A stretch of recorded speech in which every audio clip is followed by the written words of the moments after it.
Hello, it's Friday, August 22nd, and I just took a little diversion, and this is really cool. I'm actually nervous, I don't know why. I'm at Turn Wright Machine Works. Now I'm gonna get to see Keith better. Hey Keith, hey Hey, man. how we doing? Oh, this is pretty cool, man.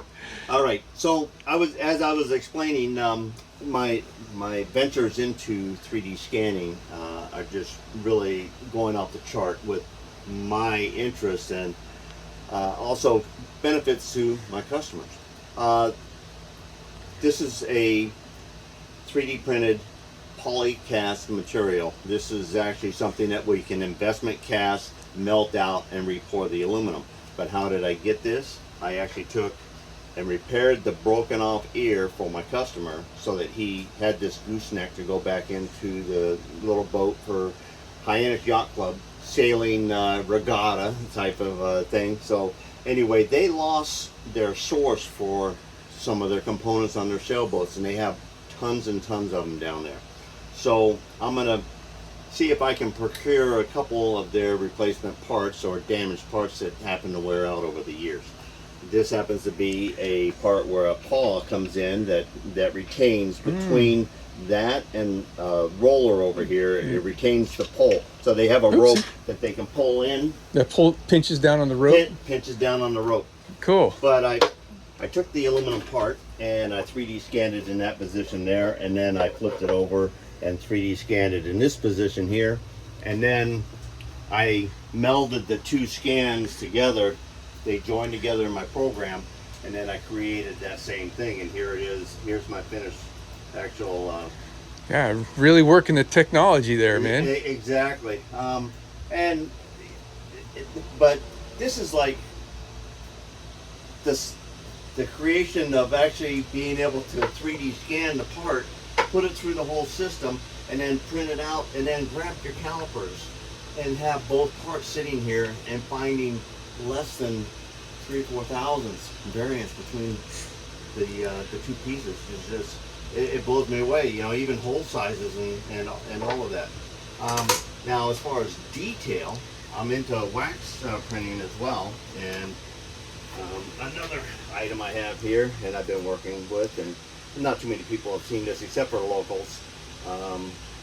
But this is a tuna fish, a bluefin tuna fish, tail roped, and I've 3D scanned the actual rope itself and incorporated it into my design as well. As soon as I learn how to use my mouse here. Okay, so that rope is on this sample right here. Oh, look at this little thing. I don't know if you can zoom in on the actual detail of that rope. That is amazing.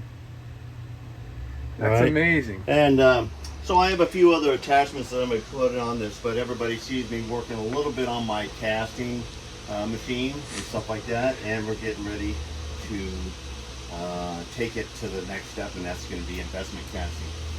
Two printers I have are my Ultimaker S5 here, and I have another one of these pieces in here just sitting. This one here is all filament material, and I've done carbon fibers, just regular plastics. I've got in some really good strong plastics.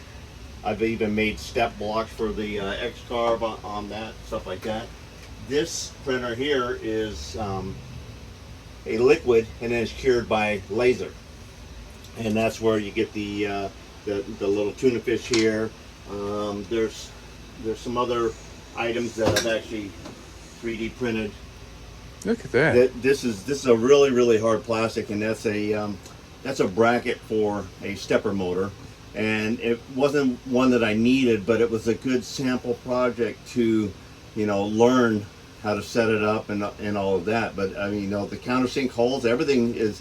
I was just gonna ask. That's right off the printer. Wow, that is some precision.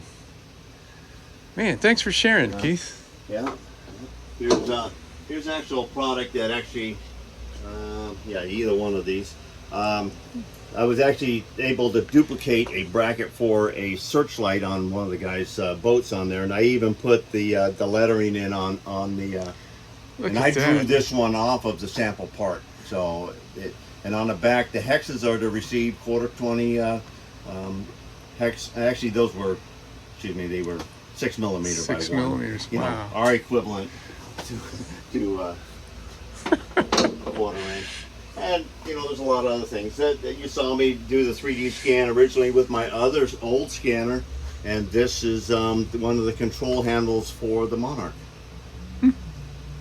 That was the side that was on. This is all supports. Mm-hmm. I cast it like that, so or I 3D printed it in this machine, just like that. Beautiful work. Thanks. It's not that I've had my fails. I mean, you know, you learn course. from your fails. Oh, I sure have. All right, let's venture out. Got me a new hat. And he tossed in a few stickers with it, which is pretty awesome. It was a really neat visit with Keith Fenner. I wish I could stay around longer, but you know, he's got stuff to do, and I was just feeling like a nervous teenager walking around. He gave me a great tour of the shop and told me a bunch of stories. Great guy. He's every bit as much as he shows on his YouTube channel. So man, great day. Get her done, Keith.